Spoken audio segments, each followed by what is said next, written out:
E aí, turma, tudo bem com vocês? Espero que vocês estejam bem. Que Maria Justina Schiaparelli possa iluminar o nosso caminho, tá certo? Os nossos pensamentos durante esta semana.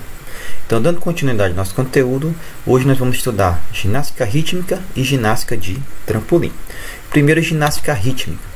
Então, essa ginástica é também conhecida como GRD ou ginástica rítmica desportiva, que ela é conhecida como antigamente. E ela é uma ramificação da ginástica e possui infinitas possibilidades de movimentos corporais.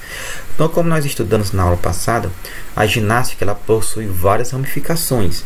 Ginástica de condicionamento físico, ginástica laboral, ginástica localizada, ginástica artística, inclusive a ginástica rítmica.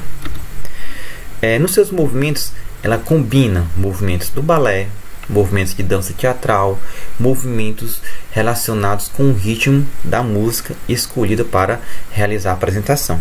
Então, ele combina todos esses movimentos na hora da apresentação da ginástica rítmica. Os movimentos eles são realizados em harmonia com a música e coordenados com o manejo dos aparelhos próprios da modalidade olímpica, que é a corda, arco, bola, massas e fitas. Esses são os 5 aparelhos da ginástica rítmica e todos eles têm movimentos realizados em harmonia com a música escolhida, certo? Então, toda a coreografia e o aparelho é relacionado harmonicamente com a música escolhida para a apresentação. Praticadas apenas por mulheres, certo? No nível de competição, mas no Japão tem uma prática masculina, tá certo? Pequena ainda, mas já existe uma prática masculina. Mas a nível de competição, somente as mulheres competem nessa modalidade.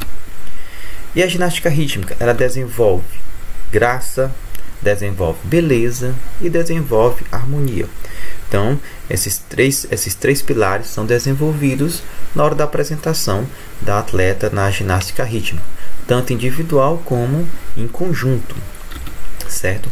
E para demonstrar essa harmonia e entrosamento tanto com a música como com as suas companheiras, a ginasta precisa ter graça, como a gente já viu, precisa ter leveza nos seus movimentos, precisa ter as suas técnicas precisas, bem coordenadas, perfeitas, e precisa ter, claro, a beleza, certo? Então, por isso da importância também da vestimenta, dos acessórios utilizados nesse tipo de ginástica. E os movimentos?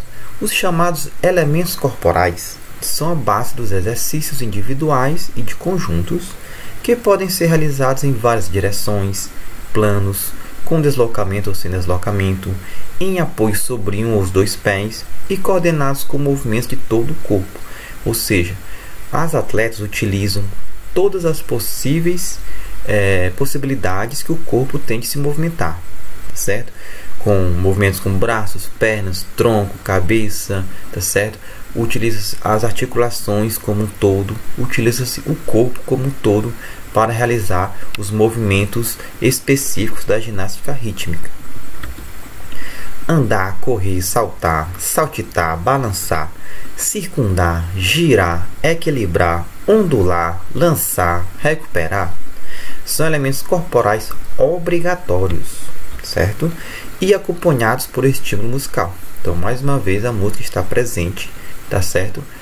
Para a apresentação das atletas e precisa todos esses elementos são obrigatórios na apresentação.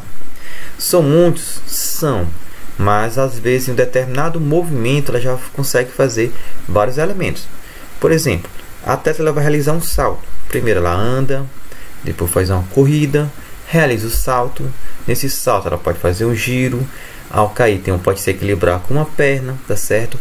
Fazer ondulações, como por exemplo, com a fita, ela pode ter escolhido a fita, tá certo? Lançar a fita ou lançar a bola para a colega e recuperar, segurar novamente esse aparelho. Então, às vezes, em um determinado movimento, certo? Ela consegue realizar quase todos esses elementos corporais.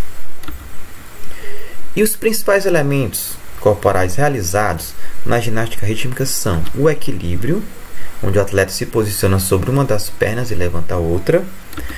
A onda, que com flexibilidade, o ginasta executa movimentos ondulatórios, transcorrendo por toda a extensão do seu corpo podendo ser feito na vertical ou horizontal. Moinho, onde o atleta consegue, com a ajuda de aparelhos como massas e as cordas, formar um círculo à sua volta com os movimentos dos braços. Temos o pivô, que trata de uma rotação de 360 graus sobre um pé ou outras partes do corpo. E nós temos o véu, que são os movimentos de rotação de uma corda em torno do corpo da atleta. Então, estes 5 são os principais elementos corporais realizados na ginástica rítmica. E os aparelhos? Então, gente, os aparelhos, os equipamentos da ginástica são chamados de aparelhos e também é considerado como se fosse uma extensão do corpo do atleta. Ou seja, considera-se esses aparelhos como se fosse parte integrante do seu corpo, de cada atleta, certo? E são 5 aparelhos. Temos a corda, temos o arco, temos a bola, massas e a fita. Então, esses 5 aparelhos são utilizados pelas ginastas que praticam ginástica rítmica. Vamos ver aqui nas imagens. Aqui a ginasta com a fita, aqui já a ginasta com o arco, ginasta com a bola, ginasta com as massas e ginástica com a corda. Então, cada aparelho desse tem os seus movimentos específicos, tá certo? Girar, rolar, rodar, segurar, arremessar, recuperar o aparelho. Cada um tem uma forma específica de ser realizado, tá certo? Muitas das vezes um atleta consegue ou treina nos 5 aparelhos, tá certo? Claro que pode se destacar em um, né? Às vezes a atleta tem um maior destaque em uma modalidade, certo? Mas todos esses 5 aparelhos, a atleta ela pode sim treinar desde criança a aprender a executar os movimentos específicos, tá certo? Então, elas treinam bastante, pode ser praticada ou treinada, competida por individual, atleta contra atleta, ou também em conjunto, tá ok? Então, esta é a nossa ginástica rítmica, certo?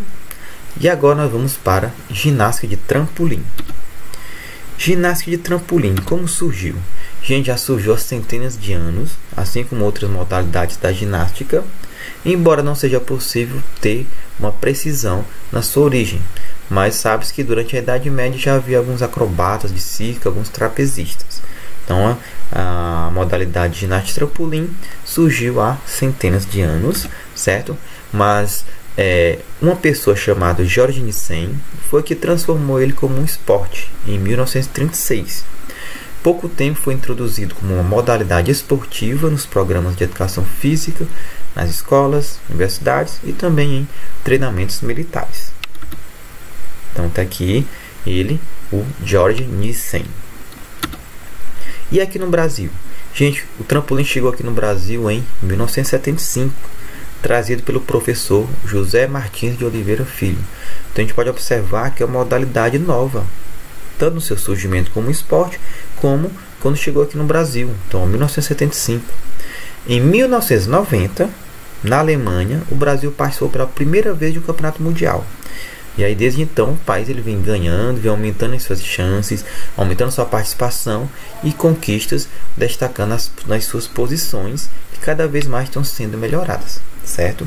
E o esporte participou pela primeira vez de Jogos Olímpicos em Sydney, na Austrália, no ano 2000.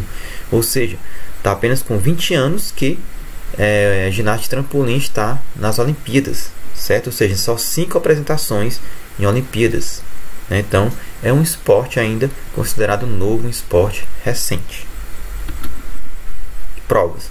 Então, ginástica de trampolim, existem 4 provas. Ginástica de trampolim individual, temos trampolim sincronizado, temos o duplo mini trampolim e temos o tumbling, certo?